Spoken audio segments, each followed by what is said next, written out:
Durante años fue poco más que un símbolo, un rey sin poder en manos de nobles ambiciosos. Pero en 1169 todo cambió. El joven, apenas un adolescente, decidió tomar el mando. Comenzaba entonces una nueva etapa para Castilla.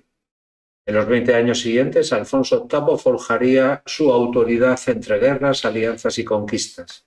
Levantaría castillos, firmaría pactos con Aragón y llevaría la frontera cristiana hasta el sur.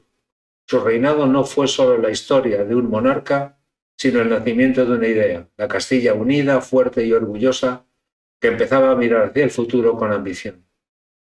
Entre los años 1171 y 1175, el califa almohade Yusuf inició una serie de campañas para tomar Cáceres y Calatrava, ya que suponían una amenaza a las fronteras del Al-Ándalus, y por otra parte fortalecer sus posiciones más avanzadas, las de Badajoz y Cuenca, que vivían en estos momentos una situación de precariedad debido a los problemas de abastecimiento. En 1172 no le fue bien a los almohades. Fracasó el ataque de la frontera castellana de Calatrava, pero causó graves daños. Ante la llegada de Alfonso VIII, Yusuf se retiró de manera desordenada y con muchas pérdidas. Ese mismo año, el Papa Alejandro III envió al cardenal Jacinto a la península para armonizar la actuación de los reinos cristianos contra los almohades y confirmar la paz entre ellos.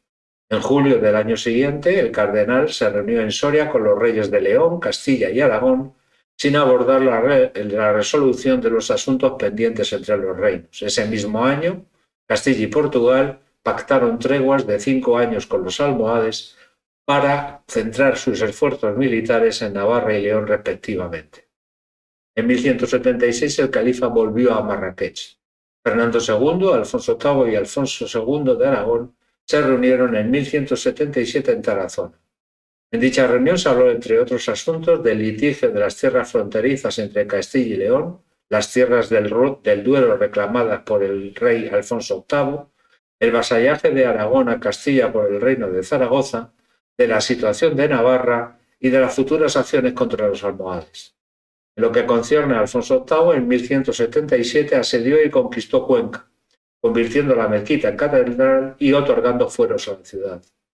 El avance castellano, apoyado por los aragoneses, supuso un refuerzo al camino de Toledo hacia el Guadalquivir, amenazando ciudades y fortalezas de Al-Ándalus, a las que exigía prestaciones económicas. En 1182, Alfonso VIII arrasó los alrededores de Córdoba y mantuvo una guarnición en el castillo de Setefilla, en Lora del Río. Desde Sevilla y Granada se enviaron mensajes a Yusuf para que volviera, ya que ellos no podían defenderse por sí mismos de los ataques de los reinos cristianos. En mayo de 1184 Yusuf volvió, pero tomó Santarém, pero en la toma de Santarém fue herido y murió camino de Sevilla. Este suceso y los problemas internos dentro de los almohades provocaron un parón en sus ataques durante 10 años. En el año 1170, Alfonso VIII estaba preparando alianzas para enfrentarse a Navarra y así recuperar los territorios perdidos durante su minería. Pactó con Alfonso II de Aragón, y tras las fracasadas incursiones en la frontera de Castilla por el pacto que realizó con Sancho VI de Navarra en San Adrián de Sangüesa en 1168, firmaría con Alfonso VIII el Tratado de Sagún en 1170, que era más o menos una ratificación del Tratado de Tudela de 1151. En este tratado era de ayuda mutua frente a terceros. Alfonso VIII reconocería que Alfonso II tenía todos los derechos para recibir el vasallaje del taifa de Murcia-Valencia, Mardanís y su paria correspondiente, y se reafirmó, por otra parte, el compromiso matrimonial entre Alfonso II con Sancha, la tía de Alfonso VIII, cuando el aragonés cumpliera la mayoría de edad en el año 1174. Alfonso VIII también pactó con Enrique II de Inglaterra y duque de Aquitania. El rey castellano casaría con Leonor, la hija de Enrique, que aportaría como dote el condado de Gascuña, lo que reforzará en un tiempo futuro la posición de Castilla en Europa. Por su parte, Alfonso VIII entregaría a Leonor los territorios del Valle del Ebro que pertenecían al reino de Navarra, con el objetivo de involucrar a Enrique II en futuras acciones bélicas. Entre los años 1173 y 1176, Alfonso VIII realizó 4 campañas contra Navarra con el apoyo de Alfonso II de Aragón. Se recuperaron casi todas las tierras de Burgos y La Rioja y penetraría hasta las proximidades de Pamplona. En estas campañas, algunas veces los ejércitos castellano y aragonés actuaron conjuntamente y en otras individualmente. A Sancho VI no le quedó más remedio que negociar la paz. Así, en 1176, en Logroño, Alfonso VIII y Sancho VI acordaron someterse al arbitraje de Enrique II de Inglaterra para resolver el conflicto. Como muestra de buena voluntad previa a la resolución del arbitraje, se entregaron castillos tomados por una parte y otra. Se acordó una tregua de 7 años y cada reino redactó las alegaciones sobre los territorios a los que creían tener derecho, así como a las indemnizaciones correspondientes.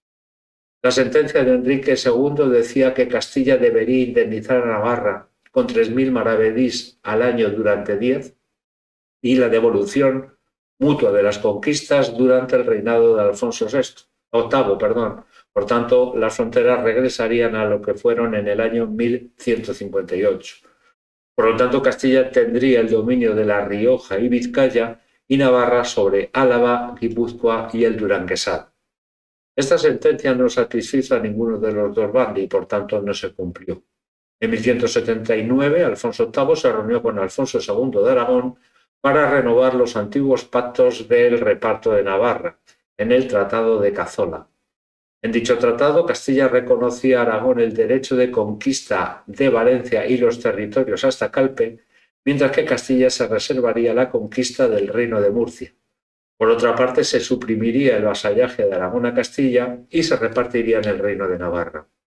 Ante la amenaza de un ataque de Castilla y Aragón, a Sancho VI no le quedó más remedio que iniciar negociaciones de paz. Sancho aceptó la sentencia de Enrique II, aunque con modificaciones. Devolvía los territorios de La Rioja, Castilla la Vieja y Vizcaya depositadas en un noble navarro, elegido por Sancho pero vasallo de Alfonso VIII durante 10 años. Alfonso devolvía las posiciones navarras ocupadas, se fijaba en las fronteras Guipúzcoa, Álava y Duranguesado dentro de Navarra, aunque Castilla las consideraba que eran suyas. Y por último se anulaba la indemnización castellana y el vasallaje navarro a Castilla. En 1178 moría Nuño Pérez de Lara, el que fuera regente durante la minoría de Alfonso VIII en el asedio de Cuenca. Su muerte desestabilizó la armonía entre León y Castilla, la zona fronteriza del Duero. Hubo muchos nobles que cambiaron su fidelidad entre los reinos.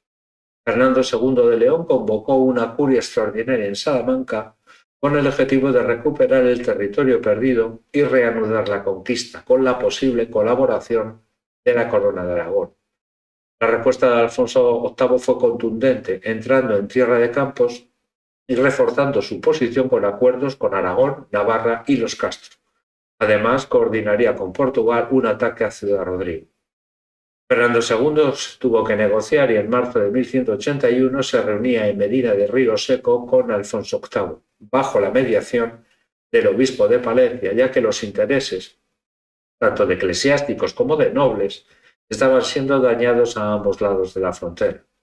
Ambos reyes se comprometían a respetar los límites fijados en el testamento de Alfonso VII. Por tanto, Castilla recuperaba el infantazgo y se nombraba una comisión para resolver la identificación de los territorios, cuyo fallo sería aceptado por ambas partes.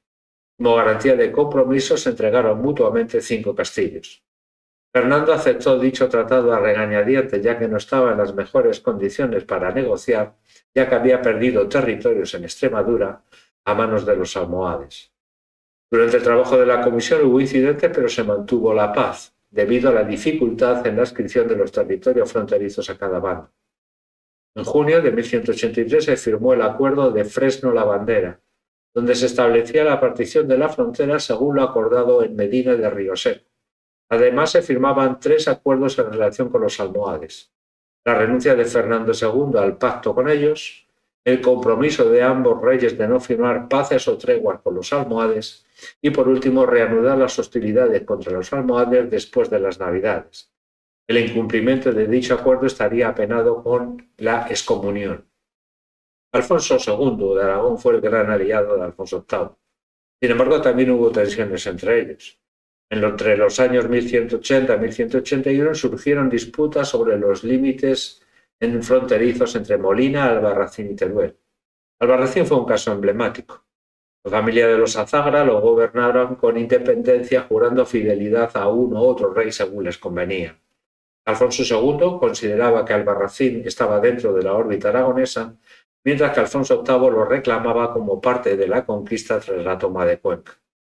La posesión de Ariza, villa fronteriza entre ambos reinos, a punto estuvo de llevar a Castilla y León a un conflicto bélico, pero gracias a la mediación de Ricardo Corazón de León, hijo de Enrique II de Inglaterra, se firmaría la paz de Ágreda en 1186, donde ambas partes se negaban a prestar auxilio al señor de Albarracín. En 1188 moría Fernando II. La familia de Losaro controlaban los castillos de la frontera, pero estaban molestos por no haber sido proclamado rey Sancho, el hijo de Urraca López de Haro. Y entonces apoyaron a Alfonso VIII, que ocupó las tenencias controladas por la reina viuda y los castillos fronterizos de Monteagudo y Aguilar.